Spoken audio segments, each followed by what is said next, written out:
Hello friends, നമസ്കാരം. നമ്മുടെ Kerala TV സീരിയലിലേക്ക് എല്ലാവർക്കും സ്വാഗതം. അങ്ങനത്തെ നമ്മുടെ അവന്തികയും അതുപോലെ അച്ഛൻ നാഗേന്ദ്രനും കൂടെ ഫോണിൽ സംസാരിക്കുക. അപ്പോൾ അച്ഛൻ്റെ ആരോഗ്യകാര്യങ്ങളൊക്കെ മകള് പറഞ്ഞു കൊടുക്കുകയാണ്. എക്സസൈസ് ചെയ്യണം, മരുന്ന് കഴിക്കണം, അത് ചെയ്യണം, ഇത് ചെയ്യണം എന്നൊക്കെ പറഞ്ഞു. ഇതെല്ലാം കേട്ടോണ്ടാണ് നമ്മുടെ അഭി അങ്ങോട്ടേക്ക് വരുന്നത്. അഭി ഇത് കേട്ട് കഴിഞ്ഞപ്പോൾ അഭിക്ക് മനസ്സിലായി ഇവൾ ആരോടോ സംസാരിക്കണം. എന്നിട്ട് അഭി ഒളിച്ചു നിന്നതെല്ലാം കേൾക്കുക. അപ്പം നീ ചുമ്മാ ആവശ്യമില്ലാത്ത കാര്യങ്ങളൊന്നും ഇപ്പോൾ പറയേണ്ട ആവശ്യമില്ല, നീ എല്ലാത്തിൽ നിന്നും വഴുതി പോകുന്നുണ്ട്, നീ ആദ്യം നീ വശത്താക്കി എടുക്കാൻ നോക്കാൻ അച്ഛൻ മോൾക്ക് പറഞ്ഞു കൊടുക്കുന്നു. ഇതെല്ലാം അഭി അവിടെ നിന്ന് കേൾക്കട്ടെ. അപ്പോൾ അവൻ ഭയങ്കര തിരക്കാച്ചാ, അവന് അങ്ങനെ ഒരു ഇതായിട്ടൊന്നും കിട്ടുന്നില്ല എന്നൊക്കെ ഇങ്ങനെ മോള് അച്ഛനോട് പറയുന്നു. അപ്പോൾ അതൊന്നും പറഞ്ഞിട്ട് കാര്യമില്ല, നീ മനസ്സ് വെച്ച കാര്യങ്ങളൊക്കെ നടക്കുമെന്ന് അച്ഛൻ മോൾക്ക് പറഞ്ഞു കൊടുക്കുക. ഇനി വളരെയേറെ സൂക്ഷിക്കണമെന്നും നമ്മുടെ പിന്നാലെ 2 കണ്ണുകളുണ്ടെന്ന് എപ്പോഴും ഓർമ്മ വേണമെന്നും പറഞ്ഞു. അപ്പം ശരി അച്ഛാ അതും പറഞ്ഞ് ഫോൺ അങ്ങ് കട്ട് ചെയ്തു. അബി ഇടിച്ച് കയറി അകത്തേക്ക് ചെന്നു. അവന്തിക്ക് അബിയെ കണ്ടില്ലായിരുന്നു. അപ്പം നീ ആരോടാ സംസാരിച്ചതെന്ന് ചോദിച്ചു. പെട്ടെന്ന് ചാടി കയറി ചേട്ടൻ ചോദിക്കുന്നത് കേട്ടപ്പം വല്ലാണ്ടായിപ്പോയി അവന്തിക. ഞാൻ എൻ്റെ ഒരു ഫ്രണ്ടിനോടാണ് സംസാരിച്ചതെന്ന് പറഞ്ഞു. ഏട്ടൻ ഞാൻ സംസാരിക്കുന്നത് വല്ലതും കേട്ടോന്ന് ചോദിച്ചപ്പോൾ കേട്ടതുകൊണ്ടല്ലേ ഞാൻ ചോദിച്ചത്. അപ്പോൾ അത് പിന്നെ എൻ്റെ ഫ്രണ്ട് നന്ദിതയുടെ അച്ഛനോടാണ് ഞാൻ സംസാരിച്ചത് എന്നൊക്കെ പറയുമ്പം ഞാൻ കരുതി നമ്മുടെ അച്ഛനോടായിരിക്കും എന്നും പറഞ്ഞുകൊണ്ട് അബി ഭയങ്കരമായിട്ട് ദേഷ്യപ്പെട്ടു. നമ്മുടെ അച്ഛനോടോ? അതെ, വർഷങ്ങൾക്ക് മുൻപ് നാട് വിട്ടു പോയ നമ്മുടെ അച്ഛനോട്. അപ്പോഴേക്കും അവന്തികയ്ക്ക് ഭയങ്കര ടെൻഷൻ. അയാളെ കണ്ടു കിട്ടുകയാണെങ്കിലേ അയാളുടെ കരണത്തിൽ 2 പൊട്ടിക്കണമെന്ന് പറഞ്ഞു നടക്കാം ഞാൻ. അതിന് അങ്ങേരെ എവിടെയുണ്ടെന്ന് നമുക്കറിയില്ലല്ലോ അച്ഛാ. അതെ, നീ ജീവിച്ചിരിപ്പുണ്ടോ മരിച്ചോ എന്ന് പോലും നമുക്കറിയത്തില്ല. ഈ നാട്ടിൽ നിന്ന് പോയതിന് ശേഷം അങ്ങേരെ സ്വന്തം മക്കളെക്കുറിച്ച് പോലും ആലോചിച്ചിട്ടില്ല എന്നൊക്കെ പറയണം. അയാൾ അസൽ തരികടയാണെന്ന് അമ്മ പറഞ്ഞത്. അപ്പം നമുക്ക് ഓർമ്മ വയ്ക്കുന്നതിന് മുന്നേ അച്ഛൻ പോയതല്ലേ, അതുകൊണ്ട് സത്യാവസ്ഥ എന്താണെന്ന് മറ്റും നമുക്കറിയാവോ എന്ന് അവന്തിക ചോദിക്കണം. അപ്പോൾ നമ്മുടെ അമ്മ പറയുന്നത് കള്ളമാണെന്നാണോ നീ പറയുന്നത്? അമ്മ പറയുന്നത് കള്ളമാണെന്നൊന്നും വിശ്വസിക്കാനും പറ്റത്തില്ലെന്നേ. പിന്നെ മുത്തശ്ശനും മുത്തശ്ശിക്കും നമ്മുടെ അമ്മാവന്മാർക്കും അച്ഛനെ ഇഷ്ടമല്ല, അതാണ് ശരിക്കും കാരണം. അവരൊന്നും കള്ളം പറയും എന്ന് ഞാൻ വിശ്വസിക്കുന്നതും ഇല്ല. അതുകൊണ്ട് പിന്നെ അമ്മ പറയുന്നത് നേരാണെന്ന് നമുക്ക് കരുതാം എന്ന് പറഞ്ഞപ്പം, സത്യം പറഞ്ഞാൽ അമ്മയുടെ സ്വഭാവം മാറിയതേ അച്ഛൻ അമ്മയെ വിട്ടു പോയതിന് ശേഷമാണെന്ന് പറഞ്ഞപ്പം, അതിന് മുമ്പ് അമ്മയുടെ സ്വഭാവം നല്ലതായിരുന്നു എന്ന് മകൾ അന്നേരം ചേട്ടനോട് ചോദിച്ചു. അല്ലെന്നാണ് മുത്തശ്ശനും മുത്തശ്ശിയൊക്കെ പറയുന്നത്. എടി, നമ്മുടെ മൂത്ത അമ്മായി വന്നതിന് ശേഷം നമ്മുടെ അമ്മയും മൊത്തത്തിൽ മാറിയതെന്നും അവരേത് നേരവും അമ്മയെ കൊച്ചാക്കുന്ന കൂട്ടത്തിലാണെന്നൊക്കെ അവന്തികയോട് പറയണം. അതുകൊണ്ട് ഇപ്പം എന്തായി? അവരുടെ മോൻ ശരിക്കും പുറത്തായില്ലേന്ന് ചോദിച്ചു. അത് അവരുടെ സ്വഭാവത്തിനെ ദൈവം കൊടുത്ത കൊട്ടാനടി എന്നൊക്കെ പറയണം. അതെല്ലാം പറഞ്ഞ് അഭി ഭയങ്കരമായിട്ട് ഷൗട്ട് ചെയ്ത് നിൽക്കാം. അപ്പോൾ ഇവൾ എന്തൊക്കെയോ ദുരൂഹതകൾ മനസ്സിലൊളിപ്പിച്ചാൽ നടക്കുന്നത് കണ്ടുപിടിക്കണമെന്ന് പറഞ്ഞ് അഭി അവിടെ നിന്ന് അങ്ങ് പോയി. അത് കഴിഞ്ഞതിന് ശേഷം പിന്നെ നമ്മുടെ ആദർശം നന്ദുവും കൂടി ഇതുവരെ നടത്തിയ ആ ഒരു പ്ലാനിങ്ങുകളെ പറ്റിയും അത് വിജയിക്കാത്തതിനെ പറ്റിയൊക്കെയുള്ള കാര്യങ്ങൾ സംസാരിക്കുവാണ്. നന്ദുവിന് ആ ഹോട്ടലൊന്ന് റെയ്ഡ് ചെയ്യാൻ പറ്റുമോ എന്ന് ചോദിച്ചു. അതിന് തക്കതായി എന്തെങ്കിലും കാരണമില്ലാതെ റെയ്ഡ് നടത്തി കഴിഞ്ഞാൽ ചിലപ്പോൾ അത് പുലിവാലാകാനുള്ള സാധ്യതകളൊക്കെ ഉണ്ട് ആദർശേട്ടാ എന്ന് പറഞ്ഞു. മൂർത്തി ജ്വല്ലറിയെ തകർക്കാൻ കഴിവ് കാട്ടിയവരാണ് AN ജ്വല്ലറിക്കാരെന്ന കാര്യവും നന്ദു ഇരുന്ന് പറയുക. അപ്പോൾ അവർക്ക് അത്രയും പണവും സ്വാധീനവും എല്ലാം ഉണ്ടെന്ന് നമ്മൾ തിരിച്ചറിയണ്ടേന്ന് ചോദിച്ചു. അത്തരക്കാരെ പൂട്ടാൻ നമുക്കും കുറച്ച് സ്വാധീനമൊക്കെ വേണം ആദർശേട്ടാന്നും പറഞ്ഞു. അപ്പോൾ അതൊക്കെ എനിക്ക് അറിയാവുന്ന കാര്യങ്ങളാണ് നന്ദു. അതുകൊണ്ട് നന്ദു ഒരു കാര്യം ചെയ്യുക, മുത്തശ്ശനെ ഒന്ന് വിളിക്കാൻ പറയുകയാണ് ആദർശ്. എന്നിട്ട് ആ ഹോട്ടൽ റെഡി ചെയ്യാൻ വേണ്ടി മുകളിൽ നിന്നൊരു ഓർഡർ വാങ്ങിച്ച് തരാൻ പറയാനൊക്കെ പറഞ്ഞു. നന്ദു വിളിച്ച് ന്യായമായിട്ടൊരു കാര്യം പറഞ്ഞു കഴിഞ്ഞാൽ മുത്തശ്ശൻ അത് കേൾക്കാതിരിക്കില്ല എന്നും പറയാം ആദർശ്. അപ്പം അത് ശരിയാണെന്ന് നയനയും പറഞ്ഞു. ആദർശേട്ടനെ കമ്പനിയിൽ നിന്ന് പുറത്താക്കിയെങ്കിലും അതിൽ മുത്തശ്ശന് നല്ല വേദനയുണ്ടെന്ന് തന്നെയാണ് എൻ്റെ വിശ്വാസം എന്ന കാര്യം ഇങ്ങനെ നയനയും പറഞ്ഞു. ഞാനെങ്ങനെയാണ് മുത്തശ്ശനെ വിളിക്കുന്നേ? അത് പിന്നെ ഈ നാട്ടിൽ തന്നെ എനിക്ക് ജോലി വേണമെന്ന് പറഞ്ഞപ്പോൾ മുത്തശ്ശൻ അത് റെഡിയാക്കി തന്നതല്ലേന്ന് ചോദിച്ചു. അപ്പോൾ DGP ഉൾപ്പെടെയുള്ള പോലീസുകാരൊക്കെ ആയിട്ട് മുത്തശ്ശന് നല്ല കോണ്ടാക്ട്സ് ഉണ്ട്, അതുകൊണ്ട് തന്നെ സഹായിക്കാതെ ഒന്നും ഇരിക്കില്ല എന്നത് നീ ഒന്ന് ശ്രമിച്ച് നോക്കാൻ ആദർശ് പറയുമ്പം ആവശ്യം നമ്മുടെയല്ല, ഞാൻ വിളിച്ചേക്കാം എന്നും പറഞ്ഞ് നന്ദു അവിടെ ഇരുന്ന് തന്നെ ഫോണിൽ വിളിക്കുക. അപ്പോൾ സ്പീക്കറിൽ ഇടാൻ പറഞ്ഞു. അപ്പോൾ സ്പീക്കറിൽ ഫോൺ ഇട്ടു. അതിനുശേഷം നന്ദു വിളിക്കുക. ഹലോ നന്ദുമോളെ, എന്തൊക്കെയുണ്ട് വിശേഷങ്ങൾ എന്ന് ചോദിച്ചു മുത്തശ്ശൻ. എന്തെങ്കിലും തലവേദന പുതിയതുണ്ടാക്കിയോ, ട്രാൻസ്ഫറോ മറ്റോ കിട്ടിയോ എന്ന് ചോദിക്കുമ്പം തൽക്കാലം അങ്ങനെയൊന്നും ഇല്ല മുത്തശ്ശ, എനിക്ക് മറ്റൊരു സഹായം വേണമായിരുന്നു എന്ന് പറയുമ്പം, സഹായിക്കണ മോളുടെ ചേച്ചിയുടെയും ഭർത്താവിനെയാണെങ്കിൽ അത് കുറച്ച് പ്രയാസമാണ് കേട്ടോ എന്ന് മുത്തശ്ശൻ ഇങ്ങനെ പറയാം. അപ്പോൾ ഇത് നയനെ ആദർശം കേട്ടോണ്ടിരിക്കുകയാണല്ലോ. അന്നേരം അതൊരിക്കലും അങ്ങനെയല്ല മുത്തശ്ശ, ഒരു ഹോട്ടൽ കേന്ദ്രീകരിച്ച് നിയമലംഘനം നടക്കുന്നുണ്ടെന്നും കള്ളക്കടത്ത് സ്വർണ്ണ ബിസിനസ്സാണ് നടക്കുന്നതെന്നുള്ള കാര്യവും പറഞ്ഞു. പിന്നെ ആ ഹോട്ടൽ റെയ്ഡ് ചെയ്യാനുള്ള അനുമതി വേണമെന്ന് പറഞ്ഞു. അന്നേരം മുത്തശ്ശൻ ഇങ്ങനെ നോക്കുക. മുത്തശ്ശൻ വിചാരിച്ചാൽ അത് കിട്ടുമായിരുന്നു എന്ന് പറഞ്ഞപ്പം ആ ഹോട്ടലിൻ്റെ ഡീറ്റെയിൽസ് എനിക്ക് മെസ്സേജ് ചെയ്തേക്കാം, ഞാൻ ശ്രമിച്ച് നോക്കാം എന്ന് മുത്തശ്ശൻ പറഞ്ഞു. എന്തായാലും കള്ളക്കടത്ത് സ്വർണം പിടിക്കാനല്ലേ മോളെ ആ ഹോട്ടൽ റെയ്ഡ് ചെയ്യേണ്ടത്, അതിന് വേണ്ടുന്ന സഹായം ചെയ്തു തരാതിരിക്കുന്നത് ശരിയായ കാര്യമല്ലല്ലോ അപ്പം അത് AN ജ്വല്ലറിക്കാരാണെന്നാണ് തോന്നുന്നത് എന്ന് പറയുമ്പോഴത്തേക്ക് മുത്തശ്ശൻ ചാടി അങ്ങ് എഴുന്നേറ്റു. അങ്ങനെയെങ്കിൽ ഉറപ്പായിട്ടും ആ ഹോട്ടൽ റെയ്ഡ് ചെയ്യണമെന്ന് മുത്തശ്ശൻ പറയാം. ഇത് കേട്ടപ്പോൾ ആദർശനും നയനയ്ക്ക് സമാധാനമായി. കള്ളക്കടത്ത് സ്വർണം വിറ്റാണ് അവർ തഴച്ചു വളരുന്നതെന്നും അതിനെ തടയിടാൻ വേണ്ടുന്ന എന്തു വേണമെങ്കിലും ചെയ്യാൻ എനിക്ക് താല്പര്യം ഉണ്ടെന്നും മുത്തശ്ശൻ നന്ദുവിനോട് പറയുക. നേരത്തേക്ക് ആദർശനം നയനയ്ക്ക് ശ്വാസം നേരെ വീണു. അറിയാവല്ലോ, അനിയാണിപ്പോൾ മൂർത്തീസ് ജ്വല്ലറിയുടെ MD. അവനിപ്പോൾ പരാജയ ഭാരമായിട്ടാണ് നടക്കുന്നത്. ഇനി അത് പാടില്ല എന്ന കാര്യവും മുത്തശ്ശൻ നന്ദുവിനോട് പറഞ്ഞു. എന്തായാലും ഒരുത്തൻ കമ്പനി ഏതാണ്ട് താഴേക്ക് കൊണ്ടുപോയി അതിനി ആവർത്തിക്കാൻ പാടില്ല എന്നും മുത്തശ്ശൻ പറഞ്ഞു. ഞാൻ എന്തായാലും മോളെ വിളിക്കാൻ കേട്ടോ എന്ന് പറഞ്ഞു. ശരി മുത്തശ്ശ എന്നും പറഞ്ഞു ഫോൺ അങ്ങ് കട്ട് ചെയ്തു. അത് കഴിഞ്ഞപ്പോൾ നമ്മൾ മുത്തശ്ശൻ ഇങ്ങനെ ആലോചിച്ച് അവിടെ നിൽക്കുന്നു. മുത്തശ്ശൻ പറഞ്ഞ കാര്യങ്ങളൊക്കെ കേട്ടില്ലേ എന്ന് ചോദിച്ചു. അപ്പം മുത്തശ്ശന് ഞങ്ങളോടുള്ള ദേഷ്യത്തിൻ്റെയാണ് അങ്ങനെയൊക്കെ സംസാരിച്ച്. എന്തായാലും മുത്തശ്ശൻ സഹായിക്കാമെന്ന് പറഞ്ഞല്ലോ, ഇനിയിപ്പോൾ റെഡി ചെയ്യാൻ നന്ദു തയ്യാറായിക്കൊള്ളാനും ആദർശം പറയുവാണ്. അങ്ങനെ ഇവർ ആ കാര്യമെല്ലാം സംസാരിച്ചു. പിന്നെ കൊച്ചുമോൻ ഇപ്പോഴും മുത്തശ്ശനോട് വലിയ സ്നേഹ, പക്ഷേ തിരിച്ചതില്ല എന്ന് നയന പറഞ്ഞു. അപ്പോൾ ദിവസങ്ങൾ കഴിയുന്തോറും ആ ദേഷ്യം കുറയുമെന്നാണ് ഞാൻ കരുതിയത്. അതാ സ്പീക്കർ ഫോണിൽ ഇടാൻ ഞാൻ പറഞ്ഞതെന്നുള്ള കാര്യം പറഞ്ഞു ആദർശ്. എന്നാൽ ഇപ്പോഴും ഒരയവും വന്നിട്ടില്ല. എൻ്റെ പേര് കേൾക്കുന്നത് തന്നെ മുത്തശ്ശന് ദേഷ്യമാണെന്ന കാര്യവും ആദർശ് ഇങ്ങനെ പറഞ്ഞു. പക്ഷേ ആ അഭിപ്രായത്തോട് എനിക്ക് യോജിപ്പില്ല കേട്ടോ ആദർശേട്ടാന്ന് നയന പറയുവാണ്. മുത്തശ്ശൻ്റെ ഉള്ളിൽ നമ്മളോട് ഇപ്പോഴും വലിയ സ്നേഹമാണെന്ന് തന്നെയാണ് തോന്നണേ. അപ്പോൾ സ്നേഹമൊക്കെ കാണുമെന്നേ. എങ്കിലും മൂർത്തി ജ്വല്ലറി താഴെ പോയ കാര്യം ആലോചിക്കുമ്പോൾ ആ സ്നേഹമൊക്കെ പെട്ടെന്ന് ദേഷ്യമായി മാറുന്നതാണെന്ന കാര്യം പറഞ്ഞു. മുത്തശ്ശൻ്റെ ആവേശം കണ്ടിട്ട് ഉടനെ വിളിക്കുമെന്നാണ് തോന്നുന്നത്. അങ്ങനെയെങ്കിൽ ഇന്ന് തന്നെ ഞാൻ ആ ഹോട്ടൽ റെയ്ഡ് ചെയ്തിരിക്കുമെന്ന് നന്ദു പറയുന്നു. പറഞ്ഞു തീർന്നില്ല, തൊട്ടടുത്ത നിമിഷം ആ ഹോട്ടലിലേക്ക് പോലീസ് എത്തിയപ്പോഴത്തേക്കും റിസപ്ഷനിസ്റ്റ് ഫോൺ എടുക്കാൻ തുടങ്ങുകയും ഇവർ ചെന്ന് കയറി ഒരുമിച്ചായിരുന്നു. അപ്പോൾ എന്താ മേഡം എന്ന് ചോദിച്ചാൽ റിസപ്ഷനിസ്റ്റ്, ഞങ്ങൾ ഈ ഹോട്ടലിൽ നിന്ന് സെർച്ച് ചെയ്യണമെന്ന് പറഞ്ഞു. അപ്പോൾ എന്ത് പറ്റി മേഡം എന്ന് ചോദിച്ചപ്പോൾ എന്ത് പറ്റിയെന്ന് തന്നോട് പറയണമെന്ന് ചോദിച്ചു. മുകളിൽ നിന്നുള്ള ഓർഡറുണ്ട് ഈ ഹോട്ടൽ വിശദമായിട്ടൊന്ന് പരിശോധിക്കാൻ എന്ന് പറയുമ്പോൾ ഇവിടെ നിയമവിരുദ്ധമായ ചില ഇടപാടുകൾ നടക്കുന്നുണ്ടെന്ന് ഞങ്ങൾക്ക് ഇൻഫർമേഷൻ കിട്ടിയെന്നൊക്കെ പറഞ്ഞു. ആ പെണ്ണ് ആകെ അന്തം വിട്ട് നിൽക്കുക. അപ്പോൾ അതിൻ്റെ അടിസ്ഥാനത്തിലാണ് ഇവിടെ ഈ സെർച്ച് നടത്തുന്നതെന്ന് പറഞ്ഞപ്പം അങ്ങനെയൊന്നുമില്ല മേഡം എന്ന് പറഞ്ഞാൽ ഞങ്ങൾ നോക്കിക്കോളാം. അപ്പോൾ കമാൻഡ് സെർച്ച് എന്ന് നന്ദു പറഞ്ഞു. പോലീസുകാർ അവിടെ എല്ലാം നോക്കുന്നു. പറഞ്ഞു തീർന്നില്ല, തൊട്ടടുത്ത നിമിഷം അയാൾ, അതായത് നാഗേന്ദ്രൻ, അവിടെ നിന്ന് തൻ്റെ വണ്ടിയിൽ കയറി അങ്ങ് പോയി.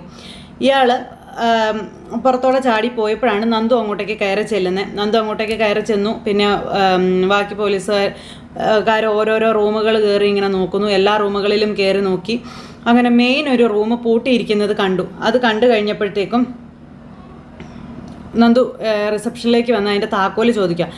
അപ്പം അത് പിന്നെ ആ റൂം വെക്കേറ്റ് ആയെന്ന് പറഞ്ഞു. അവിടെ ആരാ താമസിച്ചത്? അതൊരു സാറാണ്. എയർപോർട്ടിലേക്ക് പോകാൻ വേണ്ടി ഇവിടെ താമസിച്ചാണെന്നും പറഞ്ഞുകൊണ്ട് ആ പുള്ളിക്കാരി കിടന്ന് ഉരുണ്ട് കളിക്കുക. അപ്പം ഇങ്ങനെ കിടന്ന് വല്ലാത്തൊരു ഇതിൽ ഇങ്ങനെ നിൽക്കുക നമ്മുടെ റിസപ്ഷനിസ്റ്റ് പേടിച്ച്. അങ്ങനെ ഡീറ്റെയിൽസും കാര്യങ്ങളെല്ലാം എഴുതി മേടിച്ച് നമ്മുടെ നന്ദു എല്ലാം സെറ്റ് ചെയ്തു. പക്ഷെ അവിടെ നിന്നൊന്നും കിട്ടിയില്ല. അങ്ങനെ നന്ദു അവിടെ നിന്ന് അങ്ങ് പോയി. പുറത്തേക്ക് ഇറങ്ങി ചെന്നിട്ട് ആദർശനെ വിളിക്കുകയാണ്. നന്ദു, അപ്പോൾ ഹോട്ടലിലെ സെർച്ചൊക്കെ കഴിഞ്ഞ് ആദർശിട്ട് കാര്യമായിട്ടൊന്നും കിട്ടിയില്ല എന്ന് നന്ദു ആദർശിനോട് പറയും. ഇവരിവിടെ ഭയങ്കരമായിട്ട് ടെൻഷൻ അടിച്ചിരിക്കാം. പക്ഷേ ഒരാളുടെ കാര്യത്തിൽ ഒരു സംശയം ഉണ്ട് കേട്ടോ എന്ന് പറഞ്ഞു കേട്ടോ. അയാൾ ഞങ്ങൾ വരുന്നതിന് മുൻപ് മുങ്ങിയതാണെന്നാണ് തോന്നുന്നതെന്നും പറയുക. അപ്പോൾ അയാളുടെ ഡീറ്റെയിൽസ് കളക്ട് ചെയ്തില്ലെന്ന് ചോദിക്കുമ്പം ഒരു രാജേന്ദ്രൻ എന്നാണ്, അങ്ങനെയാണ് രജിസ്റ്ററിൽ ദുബായ്ക്കാരനാണ് എന്ന കാര്യമൊക്കെ ഇങ്ങനെ പറഞ്ഞു. അത് എത്രത്തോളം കറക്റ്റാണെന്നൊന്നും അറിയില്ല എന്നും നന്ദു ഇങ്ങനെ ആദർശനോട് പറയുകയും ചെയ്തു. ഇനി ഇവിടുന്ന് കളക്ട് ചെയ്തവരുടെ മറ്റുള്ളവരുടെ ഡീറ്റെയിൽസ് കളക്ട് ചെയ്യണമെന്നൊക്കെ പറഞ്ഞു. അങ്ങനെ സെർച്ച് ചെയ്യണമെന്നും പറഞ്ഞു. അങ്ങനെ നന്ദു വിവരങ്ങളെല്ലാം ആദർശന് പറഞ്ഞു. അത് കഴിഞ്ഞപ്പോഴത്തേക്കും ആദർശ് ഫോൺ കട്ട് ചെയ്ത് നയനോട് ഈ വിവരം പറയുക. അവർ മനഃപൂർവ്വം അവിടുന്ന് മുങ്ങിയതാണ് ആദർശേട്ടാ. കാരണം പോലീസ് സെർച്ച് നടത്തുന്നുണ്ടെന്നുള്ള കാര്യം അവരൊക്കെ അറിഞ്ഞിട്ടുണ്ടാവും നേരത്തെ തന്നെ. അതുകൊണ്ട് അവർ മുൻകൂട്ടി അവിടുന്ന് മാറിയതായിരിക്കും എന്ന് പറഞ്ഞു. അപ്പോൾ ദേ എന്തായാലും നമ്മളെ തകർക്കാൻ നോക്കുന്നവൻ ആ ഹോട്ടലിനകത്ത് തന്നെ ഉണ്ടെന്ന കാര്യം ആദർശ് നയനോട് പറയാം. നിൻ്റെ ചേച്ചിയും അഭിയും ഒക്കെ അപ്പോൾ അവിടുത്തെ സംസാരം ചോർത്തി കൊടുത്തിട്ടും ഉണ്ടാകും വീട്ടിലത്തെ. അപ്പം നമുക്കും ഉണ്ടല്ലോ ചാരപ്പണി ചെയ്യാൻ അവരുടെ കമ്പനിയിൽ ഒരാളെന്ന് നയനെ അന്നേരം തിരിച്ചു ചോദിച്ചു. പിന്നെ മാളവിക കൃത്യമായിട്ട് കാര്യങ്ങൾ ചോർത്തുന്നുണ്ടല്ലോ. പക്ഷേ അവൾക്ക് പോലും ഈ ഡേവിഡിനെ നിയന്ത്രിക്കുന്നത് ആരാണെന്ന് കണ്ടെത്താൻ ഇതുവരെ പറ്റിയിട്ടില്ലല്ലോ ആദർശേട്ടാ. അപ്പം അയാൾ ആ ഹോട്ടലുണ്ടായിരുന്നു. പക്ഷേ പോലീസ് എത്തുന്നതിന് മുന്നേ അവൻ മുങ്ങിയതാണെന്ന കാര്യം ആദർശ് പറയാം. എവിടെ പോയി ഒളിച്ചാലും അയാളെ ഞാൻ പൊക്കിയിരിക്കും. ഇനിയിപ്പോൾ ഏത് മാളത്തിൽ പോയി ഒളിച്ചാലും അവനെ ഞാൻ വലിച്ച് പുറത്തിടുമെന്ന് ഉറപ്പാണെന്നും പറഞ്ഞ് ആദർശ് അവിടെ നിന്ന് അങ്ങ് പോയി. അപ്പോൾ ഇത് കഴിഞ്ഞതിന് ശേഷം പിന്നെ കാണിക്കുന്നത് അബി ഫോണിൽ വിളിക്കുക. അബി ഫോണിൽ വിളിച്ച് ആരോടോ സംസാരിക്കുക. ഞാൻ AN ജ്വല്ലറിയുടെ മാനേജറായിട്ട് പോസ്റ്റിലേക്ക് കയറി, നീ അറിഞ്ഞില്ലേ, നല്ല സാലറിയാ എന്നൊക്കെ പറഞ്ഞു. അപ്പോഴത്തേക്ക് അവന്തിക അങ്ങോട്ടേക്ക് വരുന്നു. അബി അവിടെ നിന്ന് ഫോണിൽ വിളിക്കുന്നു. സ്നേഹ ഞാൻ പിന്നെ വിളിക്കാം കേട്ടോ എന്നും പറഞ്ഞുകൊണ്ട് ഇവൻ ഫോൺ അങ്ങ് കട്ട് ചെയ്തു. ഇപ്പോഴും ഉണ്ട് 100 കൂട്ടം പെണ്ണുങ്ങളും കളി കമ്പനിയും ഒക്കെ ആയിട്ട്. അപ്പോൾ ഈ അവന്തിക പോകുന്നത് ഇവൻ കണ്ടു. പിന്നാലെ ഇവൻ ഓടുക കേട്ടോ അവന്തികയുടെ പിന്നാലെ പോകാൻ വേണ്ടി. അവൻ തൊട്ടടുത്ത നിമിഷം ഒരു ടാക്സി പിടിച്ച് അവന്തികയുടെ പിന്നാലെ പോണു. അവന്തിക പോകുന്ന പുറകെ പോയാൽ ഇവൾ എങ്ങോട്ടാണ് പോകുന്നതെന്ന് മനസ്സിലാകുമെന്നും പറഞ്ഞ് ഇവൻ പുറകെ പോവുക. അവന്തിക നേരെ ഹോട്ടലിലേക്ക് ചെല്ലുന്നു. അപ്പോൾ റിസപ്ഷനിസ്റ്റിൻ്റെ അടുത്ത് എന്ന് ചോദിച്ചു അച്ഛൻ എന്ത് ചെയ്യുന്നു. അപ്പോൾ ഇവിടെ പോലീസ് റെയ്ഡൊക്കെ നടന്നായിരുന്നു എന്നും അപ്പോൾ സാർ ഇവിടെ ഇല്ലയെന്നും പറയാം. അപ്പോഴത്തേക്ക് അവന്തികയ്ക്ക് ഭയങ്കര ടെൻഷനായി. പോലീസിൻ്റെ കണ്ണിൽ പെടാതെ പിന്നിലൂടെ പുറത്തോട്ട് പോയായിരുന്നു എന്ന് പറഞ്ഞു. മേഡം ഇനി ഇങ്ങോട്ട് വരുന്നതേ അപകടമാണ്, ഈ ഹോട്ടൽ പോലീസിൻ്റെ നിരീക്ഷണത്തിലാകട്ടോ എന്നൊക്കെ പറഞ്ഞു. അപ്പോൾ എന്നാൽ തനിക്ക് വിളിച്ചു പറഞ്ഞുകൂടായിരുന്നു ചോദിച്ചു. ആദ്യം മേഡം പെട്ടെന്ന് ഇങ്ങോട്ട് വരുമെന്ന് ഞാൻ കരുതിയില്ലല്ലോ, അച്ഛൻ പോയിട്ട് കുറേ സമയമായി കാണുമല്ലോ, ആ നേരത്തെ തന്നെ മെസ്സേജ് പാസ് ചെയ്തുകൂടായിരുന്നു എന്നൊക്കെ ചോദിച്ചു. അവന്തിക ദേഷ്യപ്പെടുക. തന്നെയൊക്കെ എന്തിനാണ് ഇവിടെ വെച്ചിരിക്കുന്നത് എന്നൊക്കെ ചോദിച്ചുകൊണ്ട് അവന്തിക ഭയങ്കരമായിട്ട് ഇതായി ടെൻഷനായി. അച്ഛൻ എങ്ങോട്ടാണ് പോയെന്നും എല്ലാം അറിയാമെന്ന് ചോദിച്ചു. അപ്പോൾ അതറിയില്ല മേഡം, ഇങ്ങോട്ട് വിളിക്കുന്ന അപകടം ആയതുകൊണ്ട് സാർ വിളിച്ചിട്ടില്ല എന്ന കാര്യവും പറഞ്ഞു. അപ്പോൾ അച്ഛനെ ഞാൻ വിളിച്ചോളാം, ഇനി അച്ഛനെ കിട്ടിയില്ലെങ്കിൽ ഇങ്ങോട്ട് വിളിക്കുമ്പോൾ കാര്യം പറഞ്ഞേക്കണം, അപ്പോൾ അത് ഞാൻ പറഞ്ഞോളാം മേഡം എന്ന് പറഞ്ഞു. അങ്ങനെ അവന്തിക അവിടെ നിന്ന് ഇറങ്ങിപ്പോണു. അപ്പോൾ അബി നോക്കുമ്പോൾ അവന്തിക തന്നെ അവിടെ നിൽക്കുക. അതിനുശേഷം അവന്തിക ആരോ ഫോണിലൊക്കെ വിളിച്ചെന്തൊക്കെയോ സംസാരിക്കുന്നു. എന്തൊക്കെയോ മനസ്സിലായി. അവന്തിക പിന്നെ വണ്ടിയിൽ കയറി പോണു. അബി ഇവളെ പിന്തുടർന്ന് പിന്നാലെ പോണു. അപ്പോൾ ഇവൾ എന്തൊക്കെയോ ഭയങ്കരമായിട്ട് മറച്ചു പിടിക്കുന്നുണ്ട്. അവളുടെ സ്വഭാവം പോലും ആർക്കും പിടികിട്ടുന്നില്ല. അങ്ങനെയൊക്കെ അബി ഇങ്ങനെ മനസ്സിൽ പറഞ്ഞുകൊണ്ടിരിക്കുക. അങ്ങനെ അബി ഇവളുടെ ഫോളോ ചെയ്ത് പോവുക. ഒരു വീട്ടിൽ ചെന്നു, കോളിംഗ് ബെൽ അടിച്ചു. ആ ചേച്ചി വന്നു, വാതിൽ തുറന്നു. അപ്പോൾ അകത്തുള്ളത് എൻ്റെ അച്ഛനാ എന്ന് പറഞ്ഞപ്പം ആ മോള് വരുമെന്ന് പറഞ്ഞിരുന്നു എന്ന് ചേച്ചി പറഞ്ഞു. വാ മോളെ എന്നും പറഞ്ഞുകൊണ്ട് അകത്തേക്ക് വിളിച്ചുകൊണ്ട് പോകുന്നു. മോള് ചെല്ലേട്ടാ സാർ മുകളിലുണ്ട്, ഞാൻ കുടിക്കാൻ എടുക്കാവേ എന്ന് പറഞ്ഞ് ചേച്ചി അടുക്കളയിലേക്ക് പോയി. അപ്പോൾ മുകളിൽ ചെന്ന് അച്ഛനെ കണ്ടു കഴിഞ്ഞപ്പോൾ മോളെ നമ്മൾ വിചാരിച്ചതുപോലെ ഒന്നുമല്ല, കാരണം ആ ഹോട്ടൽ റെയ്ഡ് നടത്തണമെന്നുണ്ടെങ്കിൽ അതുപോലെ സ്വാധീനമുള്ള ആരെങ്കിലും അതിനുള്ള അനുമതി കൊടുത്തിട്ടുണ്ടാകണമെന്ന കാര്യം അച്ഛനും മോളും കൂടി ഇരുന്ന് സംസാരിക്കുന്നു. അപ്പോഴേ കാര്യങ്ങൾ കൈവിട്ട് പോയെന്ന് രണ്ടുപേർക്കും മനസ്സിലായി. ഹോം മിനിസ്റ്ററെ കൊണ്ട് മൂർത്തി വിളിച്ചു പറയിച്ചോ എന്നുള്ളതൊരു സംശയമുണ്ട്. അല്ലെങ്കിൽ പോലീസ് അവിടെ റെയ്ഡ് നടത്താനുള്ള ധൈര്യമൊന്നും കാണിക്കില്ല മോളെ എന്ന് പറഞ്ഞു. അപ്പോൾ ആദർശേട്ടനും മുത്തശ്ശനൊന്നും വെറുതെ ഇരിക്കില്ലെന്ന് അച്ഛൻ അറിഞ്ഞുകൂടെ എന്ന് ചോദിക്കുമ്പോഴേക്കും നന്നായിട്ട് എനിക്കത് അറിയാം, അവർ കളി തുടങ്ങിയെന്നും എനിക്കറിയാമെന്നും പിന്നെ രക്ഷപ്പെടാനുള്ള വാതിലൊക്കെ തുറന്നിട്ടിട്ടാണ് ഞാൻ ഹോട്ടലിൽ കഴിഞ്ഞതെന്നും പറയുക. അതുകൊണ്ട് തൽക്കാലം കുഴപ്പമൊന്നും ഉണ്ടാകാതെ രക്ഷപ്പെട്ടു. നമ്മുടെ വിജയങ്ങൾ അനന്തപുരിക്കാർ വല്ലാണ്ട് തകർത്തിട്ടുണ്ടാകും അച്ഛാ എന്ന് ഈ അവന്തിക പറഞ്ഞപ്പം ഇനി മൂർത്തിയും കുടുംബവും തകർത്തേ ഉള്ളൂ മോളെ, തകർത്ത് വാരും നമ്മൾ. അതിനിടയിൽ നമ്മൾ കള്ളക്കടത്ത് സ്വർണ്ണമാണ് വിൽക്കുന്നതെന്ന് അവർക്കൊരു ധാരണയൊക്കെ കിട്ടിയിട്ടുണ്ടെന്നുള്ള കാര്യം പറയണം.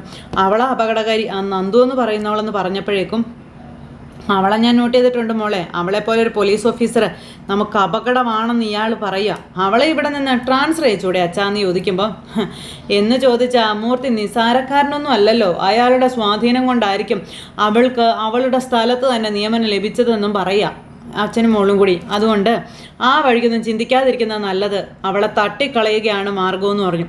അപ്പോൾ ഇവിടെ ക്യാമറയോ മറ്റോ കാര്യങ്ങളോ ഉണ്ടോ അച്ഛൻ? ഇപ്പോൾ ഇവിടെ ക്യാമറയൊന്നുമില്ല മോളത്, മാത്രമല്ല ഞാൻ എവിടെയുള്ളത് മറ്റാർക്കും അറിയില്ല എന്നും പറഞ്ഞ അച്ഛൻ മോളുമായിട്ട് സംസാരിച്ചുകൊണ്ടിരിക്കുന്നു. അപ്പോൾ വേലക്കാരിയോട് പറഞ്ഞിട്ടുണ്ട് ഞാൻ ഇവിടെയുള്ളത് ആരോടും പറയരുതെന്നൊക്കെ പറഞ്ഞ് അങ്ങനെ ഇവർ രണ്ടുപേരോട് സംസാരിച്ചുകൊണ്ട് നിൽക്കുക. അപ്പോഴേക്കും അബി അവിടെ വന്നു, ഇടിച്ചു കയറി അകത്തേക്ക് ചെന്നു. അപ്പോൾ എൻ്റെ പെങ്ങൾ ഇവിടെ വന്നായിരുന്നോ എന്ന് ചോദിച്ചു. ഇല്ല സാറേ, നുണ പറയരുത്, ഞാൻ കണ്ടതാണെന്ന് പറഞ്ഞു. എന്നിട്ട് അബി ഇടിച്ച് അകത്തേക്ക് കയറി. സാറത് എങ്ങോട്ടാന്ന് ചോദിച്ചു. അപ്പോൾ അകത്തേക്ക് തന്നെയാണെന്നും പറഞ്ഞുകൊണ്ട് അബി ഇങ്ങനെ ചേച്ചിയോട് പറയാം, ദേഷ്യപ്പെട്ടിട്ട് അകത്തേക്ക് കയറി പോകാൻ നോക്കുക കേട്ടോ. ചെന്നങ്ങ് കയറി ആരാടി ഇയാളെന്ന് ചോദിച്ചു അവന്തികയോട്. അച്ഛനാണെങ്കിൽ അന്തം വിട്ട് ഇങ്ങനെ നോക്കി നിൽക്കുക. ചോദിച്ചു കേട്ടില്ല ആരാടിയത്. അപ്പം ഇതുകൊണ്ട് തന്നെയാണ് പരമാവധി നിൻ്റെ അടുത്ത് നിന്ന് കാര്യങ്ങൾ മറച്ചു പിടിക്കാൻ മോള് ശ്രമിച്ചതെന്നുള്ള കാര്യങ്ങൾ ഇങ്ങനെ പറയപ്പോൾ അബി ഇങ്ങനെ അന്തം വിട്ട് നോക്കും കേട്ടോ. മോളോ ഇതന്നെ അത് എൻ്റെ നിർദ്ദേശപ്രകാരമാണെന്ന കാര്യവും പറയുന്നു. പിന്നെ ഞാൻ ആരാണെന്ന് നിനക്ക് അറിയണം അല്ലേ എന്ന് ചോദിക്കുമ്പോഴേക്കും അതിനാണല്ലോ ഞാൻ വന്നത് എന്ന് അഭി ഇങ്ങനെ പറഞ്ഞു. അപ്പം നീ എൻ്റെ മുഖത്തേക്കൊന്ന് സൂക്ഷിച്ച് നോക്കിക്കേ എന്ന് അച്ഛൻ മോനോട് പറഞ്ഞപ്പോഴത്തേക്ക് മോൻ ഇങ്ങനെ കണ്ണും വട്ടമിട്ട് കറക്കിക്കൊണ്ട് ഇങ്ങനെ നിൽക്കും, ഒന്നും മനസ്സിലാകുന്നില്ല. നീ എന്നെ കണ്ടിട്ടില്ല അല്ലേ, സ്വന്തം അച്ഛനെ തിരിച്ചറിയാത്ത മോൻ എന്ന് പറഞ്ഞപ്പോഴത്തേക്ക് അബി ഇങ്ങനെ അന്തം വിട്ട് ഇങ്ങനെ നോക്കുക. നമ്മുടെ അച്ഛനാ അബിയേട്ടാ നമ്മുടെ ഈ മുന്നിൽ നിൽക്കുന്നതെന്ന് പറയുമ്പോഴത്തേക്ക് അബിയുടെ കണ്ണൊക്കെ നിറഞ്ഞു. അനന്തപുരി തറവാട്ടിൽ നിന്നും അനന്തമൂർത്തി അടിച്ചു പുറത്താക്കിയ നാഗേന്ദ്രൻ എന്നും പറഞ്ഞുകൊണ്ട് ഇങ്ങനെ പറയുമ്പോൾ അബിയുടെ കണ്ണൊക്കെ നിറഞ്ഞു. അബി ഇങ്ങനെ ഭയങ്കര കരച്ചിൽ. അപ്പോൾ അബിക്ക് വിശ്വസിക്കാൻ പറ്റില്ല. അച്ഛാവെന്നും പറഞ്ഞുകൊണ്ട് അബി കെട്ടിപ്പിടുത്തമൊക്കെ ആയിട്ട് ഇങ്ങനെ നിൽക്കുന്നു. നിനക്കെന്നെ പിടി കിട്ടിയോ എന്ന് ചോദിക്കുമ്പോൾ ചാന്ന് പറഞ്ഞ് ഭയങ്കര അങ്ങനെ അച്ഛനും മോനും വികാരനിർഭരമായ ഒരു സിറ്റുവേഷനിലൂടെ കടന്നു പോവുക. മകളിതെല്ലാം കണ്ട് സന്തോഷമായിട്ട് ഇങ്ങനെ നിൽക്കുന്നു. അച്ഛൻ എന്താ ഇങ്ങനെ ഇവിടെ എന്നൊക്കെ പറഞ്ഞ് നിൽക്കുക. പെട്ടെന്ന് അബിക്ക് ആ ഒരു ഉള്ളിൽ അടിക്കാനുള്ളൊരിത് ഇത് വന്നല്ലോ. അപ്പോൾ ശരിക്കും പറഞ്ഞാൽ ഡേവിഡ് അങ്കിളല്ല അച്ഛനാ AN ജ്വല്ലറിയുടെ യഥാർത്ഥ MD എന്ന് പറഞ്ഞപ്പോഴത്തേക്ക് അബിക്ക് സന്തോഷമായി. പിന്നെ അടിക്കുകയും വേണ്ട, ഇടിക്കുകയും വേണ്ടത് ഒഴിക്കുകയും വേണ്ട, കാശുകാരനാണല്ലോ അച്ഛൻ. അന്നേരം അതേടാ എന്ന് അച്ഛൻ പറയും അബിയോട്. വർഷങ്ങൾക്ക് ശേഷം പണമൊക്കെ സമ്പാദിച്ച് ഞാൻ മടങ്ങി വന്നിരിക്കുകയാണ്. എനിക്ക് എൻ്റെ അപമാനത്തിന് പകരം ചോദിക്കാൻ വേണ്ടിയിട്ട് മൂർത്തിയെ തകർക്കാനെന്ന് പറയുമ്പോൾ അബി ഇങ്ങനെ ഭയങ്കര ഇതായിട്ട് ഇങ്ങനെ നിൽക്കുന്നു. അങ്ങനെ അവർ 3 പേരും കൂടെ ഒറ്റക്കെട്ടായി. നിൻ്റെ ഏറ്റവും വലിയ ശത്രുവായിരുന്ന ആദർശ് അവൻ കമ്പനിയിൽ നിന്നും വീട്ടിൽ നിന്നും പുറത്തായില്ലേന്ന് ചോദിച്ചു. ഇനി അനന്തമൂർത്തിയെ അവിടെ നിന്ന് പുറത്താക്കണമെന്ന കാര്യം പറയുമ്പോൾ അതേന്ന് പറഞ്ഞു മകൻ തലയാട്ടുന്നു. എന്നിട്ട് വേണം എനിക്ക് അങ്ങോട്ട് എൻട്രി ചെയ്യാൻ എന്ന കാര്യവും പറഞ്ഞു. അപ്പോൾ അപ്പോഴും സ്വാർത്ഥയായി നിങ്ങളുടെ അമ്മയെ ഉൾക്കൊള്ളാൻ എനിക്ക് പ്രയാസമാണ് എന്നിങ്ങനെ അച്ഛൻ പറയുമ്പോൾ ഒരു പ്രതിസന്ധി വന്നപ്പോൾ അച്ഛനെ അമ്മ തള്ളിക്കളഞ്ഞില്ലേ എന്ന് അബി ചോദിക്കാം. പിന്നെ എല്ലാം നേടി തിരിച്ചു വന്ന അച്ഛൻ അമ്മയെ സ്വീകരിക്കേണ്ട കാര്യമൊന്നും ഇല്ല എന്ന് അബി പറഞ്ഞത്. അതിന് ഞാനും എതിരാണെന്ന് പറഞ്ഞു. ഇന്ന് എൻ്റെ ഹോട്ടലിൽ ഒരു പോലീസ് റെയ്ഡ് ഉണ്ടായി. ആ റെയ്ഡ് നടന്നത് ഒരു പക്ഷേ നീ എന്നെ കണ്ടുപിടിക്കാൻ വേണ്ടിയിട്ടായിരിക്കാം എന്നിങ്ങനെ ഈ അച്ഛൻ മോനോട് പറഞ്ഞു. ഇപ്പോൾ ഇന്നലെ ഡേവിഡ് സാറുമായിട്ട് വീഡിയോ കോൾ ചെയ്യുന്നത് ഞാൻ കണ്ടായിരുന്നു. ആ നിമിഷം മുതൽ ഞാൻ ഇവളെ ഫോളോ ചെയ്യുകയായിരുന്നു എന്ന കാര്യം അബി ഇങ്ങനെ അവിടെ പറഞ്ഞു. എങ്ങനെയാണ് ഇവൾക്ക് ഡേവിഡ് സാറുമായിട്ട് പരിചയം എന്നുള്ളൊരു ചിന്ത എന്നെ അലട്ടിക്കൊണ്ടിരിക്കുകയായിരുന്നു. അതിനുള്ള ഉത്തരമാണ് എനിക്കിപ്പോൾ കിട്ടിയത് എന്നിങ്ങനെ അബി പറയുമ്പോഴേക്കും ഭയങ്കര സന്തോഷം. എൻ്റെ കണ്ടോടി മോളെ, എന്തായാലും ഇപ്പം എൻ്റെ 2 മക്കളും എൻ്റെ അടുത്തുണ്ട്. ഈ ഒരു ദിവസം ഒന്നിച്ചിരുന്ന് നമുക്ക് 3 ആൾക്കും ആഹാരം കഴിക്കണമെന്നും എന്നെ സംബന്ധിച്ചിടത്തോളം അത്രയ്ക്ക് വിലപ്പെട്ട ഒരു ദിവസമാണ് ഇന്നത്തേതെന്നൊക്കെ ഇങ്ങനെ നാഗേന്ദ്രൻ പറഞ്ഞു. നമുക്കൊരു സെൽഫി എടുക്കും. നമ്മളിങ്ങനെ വന്നേന്ന് പറഞ്ഞുകൊണ്ട് 3 പേരും കൂടെ ഒരു സെൽഫിയൊക്കെ എടുത്തു. ഇതേ സമയത്ത് പിന്നെ കാണിക്കുന്ന നവ്യ കേട്ടോ. നവ്യ ഇങ്ങനെ റൂമിലേക്ക് കയറി ചെല്ലുമ്പോൾ ചന്തുമോള് കുഞ്ഞുവാവയായിട്ടിരുന്ന് കളിക്കുക. നവ്യ കണ്ടപ്പോഴത്തേക്ക് പേടിച്ച് വരച്ച് ഓടാൻ നോക്കുവാണ് ആ കൊച്ച്. അപ്പോൾ മോള് പോകണ്ട, അവിടെ ഇരുന്നോന്നും പറഞ്ഞ് അതിനെ പിടിച്ച് അതിൻ്റെ അടുത്തിരുത്തി. അങ്ങനത്തെ ഇതുങ്ങളെ 2 പേരെയും മാറി മാറി നോക്കി ഇങ്ങനെ ഇരിക്കുക നവ്യ. നവ്യയുടെ മനസ്സ് ഭയങ്കരമായിട്ട് ഇങ്ങനെ വേദനിക്കുക കേട്ടോ. അതിനുശേഷം അമ്പലത്തിൽ പോയി തെറ്റുകൾക്കെല്ലാം പശ്ചാത്താപം പറഞ്ഞും പ്രാർത്ഥിച്ചും വഴിപാടുകൾ നടത്തിയും ഒക്കെ ഇങ്ങനെ നവ്യ തൻ്റെ പ്രായശ്ചിത്ത കർമ്മങ്ങൾ ചെയ്തുകൊണ്ടിരിക്കുക. അത് കഴിഞ്ഞ് പിന്നെ വഴിപാട് കൗണ്ടറിൽ ചെന്നു. 2 അർച്ചന നടത്തണമെന്ന് പറഞ്ഞു. ചാന്ദിനി നക്ഷത്രം ഏതാണെന്ന് ചോദിച്ചു. നക്ഷത്രം നവ്യക്ക് അറിയില്ല. അത് കഴിഞ്ഞ് നവ്യ അവിടുന്ന് നേരെ ദേവിയുടെ കോവിലിൻ്റെ അടുത്ത് പോയി അവിടെ ചെന്ന് ആ പിള്ളേർക്ക് വേണ്ടി പ്രാർത്ഥിച്ചു. ആ കൊച്ചു നന്നായി വരണമെന്ന് പറഞ്ഞു. അപ്പോൾ അങ്ങനെ ആ ഒരു സമയം നവ്യ പ്രാർത്ഥനയും കഴിഞ്ഞ് ഇങ്ങനെ വരുന്നു. അപ്പോൾ നവ്യ ഇങ്ങോട്ടേക്ക് വന്നപ്പോഴത്തേക്കും ആദർശം നയനയും കൂടി അവിടെ നിൽക്കുന്നു. അവരെ കണ്ടു കഴിഞ്ഞപ്പോൾ നവ്യ സത്യങ്ങൾ പറയേണ്ട സമയത്ത് എന്നോട് ആരും ഒന്നും പറഞ്ഞില്ല. അതിൻ്റെ ദേഷ്യം എന്തായാലും എനിക്ക് എല്ലാവരോടും ഉണ്ട്. അതിൻ്റെ ഒരു ഇത് ഞാൻ കാണിക്കുക തന്നെ വേണം എന്നും പറഞ്ഞ് ഇങ്ങനെ സ്വയം മനസ്സിൽ പറഞ്ഞിങ്ങനെ നിൽക്കുന്നിട്ട് നവ്യയുടെ അടുത്തേക്ക് ചെന്നു.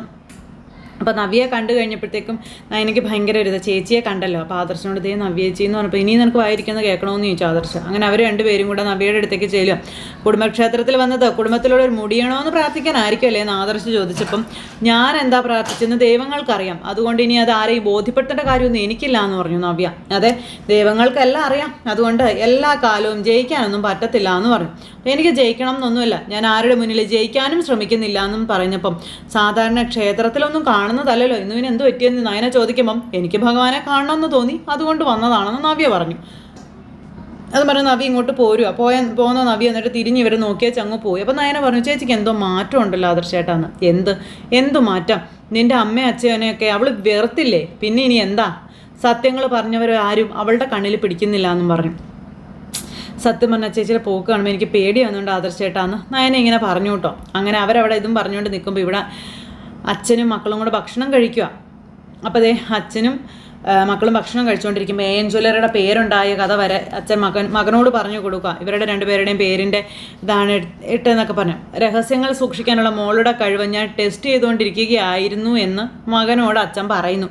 ഇതുവരെ ഒരു വാക്കുകൊണ്ട് പോലും മോള് നിങ്ങൾക്ക് ആർക്കും ഒരു സംശയത്തിനും ഇടം തന്നിട്ടില്ല എന്നും എല്ലാം പെർഫെക്റ്റ് ആയിട്ട് കൊണ്ടുപോയെന്നും പറഞ്ഞു. അതൊക്കെ വലിയൊരു ക്വാളിറ്റി ആയിട്ടാണ് ഞാൻ കണ്ടിരിക്കുന്നത്. അപ്പോൾ എനിക്ക് അത്രയും കഴിവില്ലെന്നാണ് അച്ഛൻ പറയുന്നതെന്ന് അഭി ചോദിച്ചു. അപ്പോൾ കഴിവുണ്ടായിരുന്നെങ്കിലേ നീ മൂർത്തിയുടെയൊക്കെ മനസ്സ് കവർന്നിട്ട് മൂർത്തീസ് ജ്വല്ലറിയുടെ ഓൾ ഇൻ ഓളായി മാറത്തില്ലായിരുന്നോ എന്ന് ചോദിച്ചു. എങ്കിൽ നീ അവിടെ നിന്ന് പുറത്താക്കപ്പെടുമായിരുന്നോടാന്ന് അച്ഛൻ മോനോട് ചോദിക്കുക. അപ്പോൾ ശരിയാ, മോനും ഇങ്ങനെ ആലോചിക്കുന്നു. ആദർശൻ അഭിയേട്ടൻ എന്താ അതിന് മറുപടി പറയാത്തതെന്ന് ചോദിച്ചു. അവിടെ 2 നയമാണ്. എൻ്റെ അമ്മ എന്തായാലും ദത്തുപുത്രിയാണല്ലോ, അതിൻ്റെ ഒരു തരം താഴ്ത്തല് എപ്പോഴും ഞാനും അമ്മയൊക്കെ അനുഭവിച്ചിട്ടുണ്ടെന്നുള്ള കാര്യം അഭി പറയുമ്പം അതിലെനിക്ക് അഭിപ്രായ വ്യത്യാസം ഉണ്ടെന്ന് പറഞ്ഞു അവന്തിക. ദേ, അമ്മയെ പലപ്പോഴും മുത്തശ്ശനും മുത്തശ്ശിയും അമ്മായിയും ഒക്കെ തരം താഴ്ത്തിയിട്ടുണ്ട്. അതിന് കാരണം അമ്മയുടെ സ്വഭാവം തന്നെയാണെന്ന് അവന്തിക പറയാം. അച്ഛനോട് തന്നെ അമ്മ കാണിച്ചത് നന്ദികേടല്ലേന്ന് ചോദിച്ചു.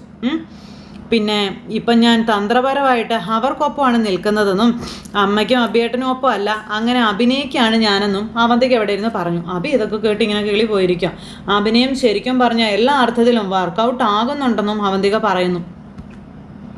അങ്ങനെ ഇതൊക്കെ കേട്ട് ഇവരിയ്ക്കുമ്പം പക്ഷേ ഏട്ടനെ കൊണ്ട് അതിനെക്കൊണ്ട് കഴിഞ്ഞിട്ടില്ല കേട്ടോ അച്ഛാ, ഇനിയും കഴിയുമെന്ന് എനിക്ക് തോന്നുന്നില്ല എന്നും പറയുന്നു. അപ്പം എൻ്റെ മോന് നിൽക്കാൻ അറിയില്ലെങ്കിലും തന്ത്രങ്ങൾ കുറേ അറിയാമെന്ന് പറയും.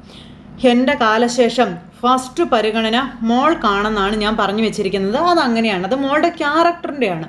അതിൽ നിന്ന് എനിക്ക് കോംപ്ലക്സ് ഒന്നും ഇല്ലല്ലോ അല്ലേന്ന് ചോദിക്കുമ്പം എനിക്കൊരു കോംപ്ലക്സും ഇല്ല, ഇവളെൻ്റെ അനിയത്തി അല്ലേ എന്ന് അഭി പറയാം. തലയാട്ടിക്കൊണ്ടിരിക്കുന്നു. എന്നാലും എനിക്ക് മുകളിലേക്ക് എൻ്റെ പെങ്ങൾ പോകുന്നത് അങ്ങോട്ട് ഉൾക്കൊള്ളാൻ പറ്റുന്നില്ല എന്ന് അഭി മനസ്സിൽ ചിന്തിക്കുന്നു. കിട്ടിയത് മുഴുവൻ വിഴുങ്ങാൻ അഭി നോക്കുന്നത്. എടാ, നിങ്ങൾക്ക് വേണ്ടിയിട്ടാണ് ഈ സാമ്രാജ്യം ഞാൻ ഉണ്ടാക്കിയതെന്നും നിങ്ങളുടെ അമ്മ കാണിച്ചതുപോലൊരു അവസരം വരുമ്പോൾ നന്ദികേട് കാണിക്കരുത്, എനിക്കൊപ്പം ഉറച്ചു നിൽക്കേണ്ട സന്ദർഭങ്ങളിൽ നിങ്ങൾ അങ്ങനെ തന്നെ നിൽക്കണമെന്ന് അച്ഛൻ പറയുമ്പം എൻ്റെ കാര്യത്തിൽ അച്ഛനൊരു സംശയത്തിൻ്റെ ആവശ്യമില്ല. പിന്നെ അഭിയേട്ടൻ്റെ കാര്യം എനിക്കറിയില്ല കേട്ടോ എന്ന് പറഞ്ഞു. അതെന്താ നീ അങ്ങനെ പറഞ്ഞതെന്ന് അഭി ചോദിക്കാം അവന്തിയോട്. നമ്മുടെ അമ്മയുടെ ഭാഗത്തുനിന്നുണ്ടായ വീഴ്ചകളില്ല നമ്മുടെ അച്ഛൻ സംസാരിച്ചല്ലോ, പിന്നെന്താന്ന് ചോദിച്ചു. ദേ, അതൊക്കെ 100% ഞാൻ ഉൾക്കൊണ്ടിട്ടുണ്ട് അച്ഛാന്നും പറഞ്ഞു മകനും അച്ഛനും സപ്പോർട്ടാവുമെന്ന് പറയുന്നു. ദേ, എൻ്റെ ജീവിതം തകർന്നപ്പോഴും ഞാൻ മറ്റൊരു ബന്ധത്തെപ്പറ്റി ആലോചിച്ചിട്ടില്ല. എൻ്റെ മക്കൾക്ക് വേണ്ടിയാണ് ഞാൻ ജീവിച്ചത്, എല്ലാ സാമ്രാജ്യം കെട്ടിപ്പടുക്കിയത്. എൻ്റെ മക്കൾ എൻ്റെ അടുത്ത് എത്തിയല്ലോ, എനിക്കിനി അത് മതി. അങ്ങനെ നമ്മൾ 3 പേരും ഒറ്റക്കെട്ടായി നിൽക്കണം തുടങ്ങിയ കാര്യങ്ങളൊക്കെ പറഞ്ഞ് സംസാരിക്കണം. അച്ഛൻ എന്നെ വിശ്വസിക്കണം, ഇനി മുതൽ ഞാൻ എൻ്റെ അച്ഛൻ്റെ ഒപ്പം ഉറച്ചു നിൽക്കുമെന്ന് അഭി പറയാം. എന്തായാലും ഇവർക്കൊരു സന്തോഷ വാർത്തയൊക്കെ കിട്ടിയല്ലോ. അങ്ങനെ ഇരിക്കുന്നു. നിങ്ങൾക്കറിയാമല്ലോ, നിങ്ങൾക്ക് ഓർമ്മയായതിനു ശേഷം എപ്പോഴെങ്കിലും മൂർത്തീസ് ജ്വല്ലറിക്ക് ഇതുപോലൊരു തകർച്ച ഉണ്ടായിട്ടുണ്ടോ? ആ ജ്വല്ലറി തുടങ്ങിയിട്ട് 1/2 നൂറ്റാണ്ട് കഴിഞ്ഞു. എന്നിട്ട് കഴിഞ്ഞ 4-5 മാസമായിട്ട് നമ്മൾ അവരെ വിറപ്പിച്ചില്ലേന്ന് ചോദിച്ചു. അവരെ അടിമുടി മാറ്റിയില്ലേ? ദേ, ഇതൊരു കാരണവശാലും പുറത്തു പോകാൻ പാടില്ലെന്നും ഇനി മൂർത്തി ജ്വല്ലറി മുച്ചൂട് മുടിയെന്നാണ് കാണേണ്ടതെന്നൊക്കെ അച്ഛൻ മകന് പറഞ്ഞു കൊടുക്കാം. 2 പേരും ഒന്നിച്ച് വന്നല്ലേ, 2 പേർക്കും അച്ഛൻ ഓരോ കവള് വാരി തരാമെന്ന് പറഞ്ഞ് അച്ഛൻ മക്കൾക്ക് ചോറൊക്കെ വാരി കൊടുക്കുന്നു. പക്ഷെ അബിയുടെ ഉള്ളിൽ അനിയത്തെ തീർത്തിട്ട് ജ്വല്ലറി സ്വന്തമാക്കണം എന്നുള്ളൊരിതാണ്. അച്ഛനെ തീർക്കുവാണെങ്കിൽ അത്രയും സന്തോഷം. അങ്ങനെ അത് കഴിഞ്ഞ് പിന്നെ നവി അമ്പലത്തിൽ പോയിട്ട് അനന്തപുരിയിലേക്ക് വരുന്നു. അപ്പോൾ അതേ നവ്യ വന്ന് ഇറങ്ങിയ തൊട്ട് പുറകെ അബി വന്നു. അബിയെ കണ്ടപ്പോഴത്തേക്ക് നവിക്ക് ഭയങ്കരമായിട്ട് ദേഷ്യം വരിക.